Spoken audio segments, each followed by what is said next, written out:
President-elect Donald Trump has appointed former Georgia Senator David Perdue as the U.S. ambassador to China.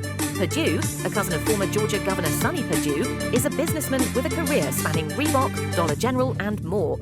Entering politics in 2014 at 64, he was a strong Trump ally in the Senate and chaired key subcommittees, including sea power and banking.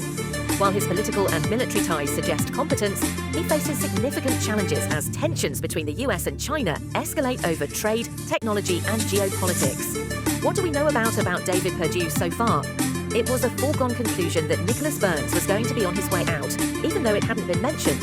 Of course, he was Biden's longtime ambassador in Beijing, but David Perdue is a former senator from Georgia. He is actually the cousin of the former two-time governor of Georgia, Sonny Perdue, a wealthy former CEO. He worked at Reebok Politics Dollar General stores. He won his first Senate seat in 2014. So 10 years ago, at the young age of 64, so he was a late bloomer to politics, and he was a staunch supporter of Donald Trump in the first term. Actually, it is kind of one of Donald Trump's go-to guys in the Senate during his first term.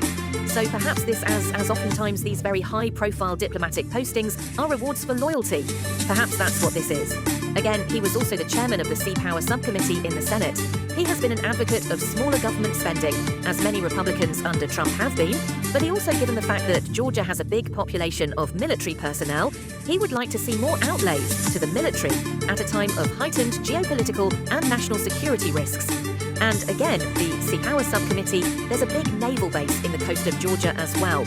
So again, we're going to have to see how this all plays out. He was also the chairman of the Banking, Housing and Urban Affairs Subcommittee in the Senate as well.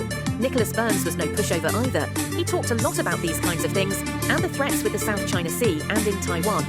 And again, has been a harsh critic of China's no-limits partnership with Russia at a time, yes. Of the Ukraine war, obviously, so I don't think Beijing's going to get an easy dove coming in as the ambassador.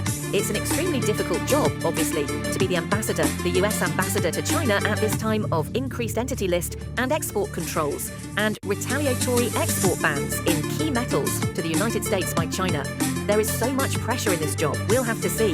I mean, he's a veteran of the Senate. He has diplomatic chops. But again, no easy job. Yeah, the title of that piece from Senator David Perdue himself.